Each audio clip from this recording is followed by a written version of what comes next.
My name's Mohammed Ali. I'm the District Prevention Manager working for West Yorkshire Fire and Rescue Service, and my role within the Fire Service is leading the District Prevention team in terms of providing education, advice, guidance and reducing death, injury and economic loss within the district.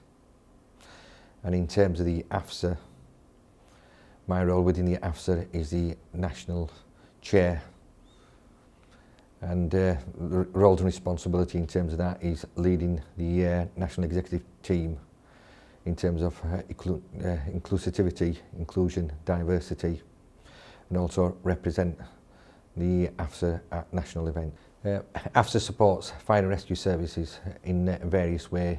One of the ways it is that it carries out research and provides support, guidance to the fire and rescue services. One of the classic examples is during the month of fasting, they produced a guide which was circulated to all the fire and rescue services so they can read and get some guidance in terms of how to support the officers from them ethnic backgrounds. He also carries out training development similar to what we're doing today, the AFSA National Conference, where we get guest speakers and provide various topics, discussion topics, and also provides education to the delegates from various fire and rescue services. In terms of my personal development, it gives me an opportunity to actually lead a bigger team to represent AFSA at national events, speaking to high profile individuals and also attending development days to enhance and further my knowledge in terms of the inclusion and diversity. And also it gives us an opportunity to increase on our management skills, leadership skills. One of the things I'm proud of within the AFSA is its inclusivity. We open to anybody, any ethnic background, any race, gender. That's a difficult question. If I were to have one word to describe AFSA, I would say hope. I joined the fire service in 2003. Prior to that, I worked to join the Yorkshire Ambulance Service as a direct entry paramedic. And then after me 2 years in the ambulance service, I moved across to fire and rescue service in terms of more office hours rather than shift work. I mean, one of the passions I have is to support communities and preserve life. Hence the reason why I was in the ambulance service, now into the fire and rescue service. I'm also a community first responder, a volunteer, actually out into the community. If anybody requires assistance, I'm on call to provide that support and emergency care. When I joined the fire service, I think within the prevention department, there was only 2 of us who joined on the same day from the ethnic background. And it was interesting. Some greater challenges we faced throughout, especially through my career history, in terms of the education, their understanding. One of the challenges I posed at the beginning when I first started is in fire rescue services, they have welfare officers, bereavement officers. So if somebody dies on duty, they get involved with the funeral arrangements and stuff. So one of the challenges I posed to the fire service, it's good that you're providing this service, brigade funeral. Would you know how to cope with a BME funeral? Do you have the background knowledge and stuff? And that's where the challenge will put back to myself. No, but that's where we can come in, provide us support, training, guidance, and then at least we're able to accommodate that request from a BME family if they wish. I wasn't aware of AFSA. I knew right at the beginning when it first originally started because a couple of officers from my brigade were involved. And then we had a period where nobody were involved from West Yorkshire Fire and Rescue Service within the AFSA. And then the previous chair, the ex-chair, came across, met him, and he invited me to attend an event. So I came and attended one of the events here.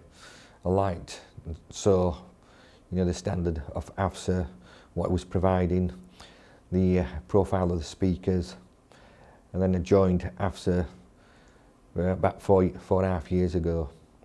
Then took on the role as the Vice General Secretary and then into the Vice Chair, and May this year took on the role of the National Chair. It's tough balancing your work schedule, family commitments, and in terms of AFSA, and I think for me it's that passion that drives this commitment and the ability to focus and energise myself to keep going. I mean, once I attended the first event, I started to network with individuals from other fire and rescue services, exchange contact details, and then kept in touch with them. Because sometimes you feel that you're on your own in an organisation. For example, if you've got 1,000 employees and it's only 10 BME staff in there and you're posted across the county, and to have this network and support, you're able to discuss with other colleagues from other fire and rescue services. And the other bonus or benefit of having contacts across the county and across nationally is you may come across a situation or a problem within your area, rather than reinventing the wheel and sitting there on your own thinking for solutions. Most likely that problem may have arisen in another part of the country. You're able to share best practice, share the knowledge, and share what works, what doesn't work. So it's all that networking and sharing, and that's one of the benefits of the national conference as well. I mean, for me, I'm not here as a sales rep, as you can imagine. But I always say to individuals, just come, sit down and attend the event, and then I'll let you make your own decision whether you wish to continue to become part of AFSA. And I think when they attend the events, the standard and performance of AFSA speaks for itself, and people join without me even giving sales pitch. Yeah, I mean, we see AFSA as a family. We're all here for one cause in terms of spreading inclusivity and diversity and supporting other fire and rescue services. And also, as human beings, we support each other in emotional distress. And if people are feeling down, need some support, we're at listening ear for individuals, somebody there that they can talk to. I mean, how we say, enjoy life, work hard, and enjoy the rest of the bits. Because otherwise, I think if you're just focusing on work day in, day out, you can become drained.